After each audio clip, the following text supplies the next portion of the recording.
Bom dia, meus amores, como é que vocês estão? Gente, que bom, chegou quarta-feira, né? E antes nós vamos falar com o Papai do Céu. Feche os teus olhinhos. Pai nosso que estás no céu, santificado seja o teu nome. Venha a nós o vosso reino, seja feita a tua vontade, assim na terra como nos céus. O pão nosso de cada dia nos dai hoje. Perdoai as nossas ofensas, assim como nós perdoamos a quem nos tem ofendido. Não nos deixas cair em tentação, mas livrar-nos do mal. Amém.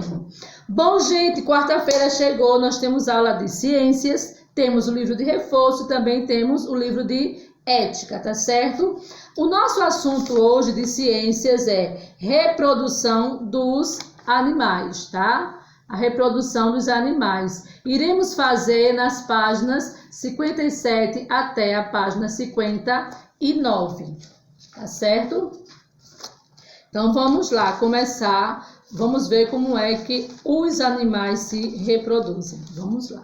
Assim como os demais seres vivos, os animais são capazes de se reproduzir, gerando novos descendentes e garantindo a sobrevivência das espécies. De acordo com o tipo de reprodução, ela pode ser classificada como reprodução sexuada e reprodução assexuada, tá certo? Então vamos lá. Vamos ver aqui o que é reprodução sexuada. Geralmente, em uma espécie existem indivíduos do sexo masculino, né, que são os machos, e do sexo feminino, que são as fêmeas. Os machos produzem as células reprodutora masculina, que chamamos de espermatozoides. Já as fêmeas, né, reproduzem as células reprodutoras femininas, que damos o nome de óvulos, tá? A reprodução sexuada ocorre quando essas duas células reprodutivas se encontram, né? Então aqui, ó, eu tenho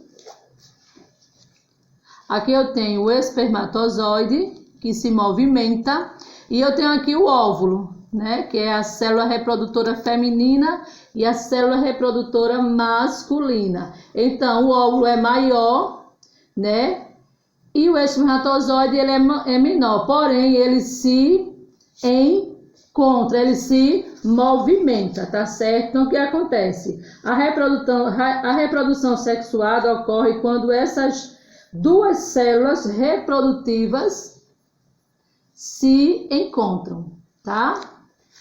Então vamos ver mais adiante o que acontece. As células reprodutivas masculinas, que são os espermatozoides, possuem uma cauda que permite a sua movimentação em direção ao óvulo, que é maior, porém é imóvel, ele não se mexe. O encontro dos espermatozoides com o óvulo ocorre através da cópula ou acasalamento, tá? Após o acasalamento, o espermatozoide e o óvulo se unem, é o que chamamos de fecundação. Quando eles se unem, há uma fecundação, tá? O óvulo fecundado dará origem a um embrião, que se desenvolverá e ficará semelhante aos seus pais. Com o passar dos dias, o óvulo fecundado vai sofrendo uma multiplicação de suas células e começa a ganhar forma, tá? É assim que um novo ser vivo é gerado. Então, o que acontece? O encontro das células sexuais ocorre dentro do corpo da fêmea. Chamamos de fecundação interna. Por que interna? Porque ocorre dentro do corpo da fêmea. Podemos observar isso com os mamíferos, com os répteis, com as aves e também com alguns insetos, tá? Na fecundação interna, o que acontece? o macho libera os espermatozoides dentro do corpo da fêmea. Quando a fecundação ocorre fora do corpo da fêmea, é chamada de fecundação externa, né? Então, quando a fecundação ocorre dentro do corpo da fêmea, chamamos de interna. Aí, quando essa fecundação ocorre fora do corpo da fêmea, nós chamamos de fecundação externa. Geralmente ocorre em animais que se reproduzem no meio aquático, tá? E resulta em uma liberação simultânea em grande quantidade de células reprodutivas do macho e da fêmea. Então, os anfíbios, como o sapo e a rã e várias espécies de peixes, são exemplos de animais que possuem fecundação externa. Os embriões que acontece com ele, dependendo da espécie, podem se desenvolver dentro ou fora da barriga da mãe. Então, os animais que se desenvolvem dentro da barriga da mãe são classificados de vivíparos, tá? É a mãe que supre as necessidades vivíparos e nessa... Olha, a tia vai começar de novo.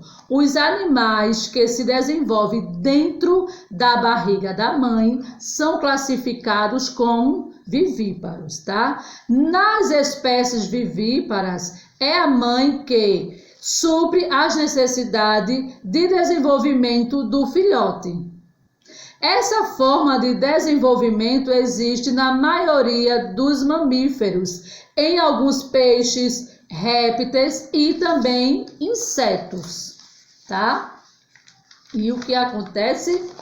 Os que se desenvolvem fora do corpo da mamãe são os ovíparos. Eles recebem essa denominação porque seu desenvolvimento, o que acontece, ocorre dentro de um ovo, tá? Do qual o embrião retira todos os nutrientes que precisa para se desenvolver. Então, as aves, né, a gente sabe, as galinhas, né, os pássaros, os sapos, os jacarés e vários insetos são exemplos de animais ovíparos. Então, durante a gestação das espécies ovíparas, é necessário manter a temperatura ideal para um desenvolvimento do filhote.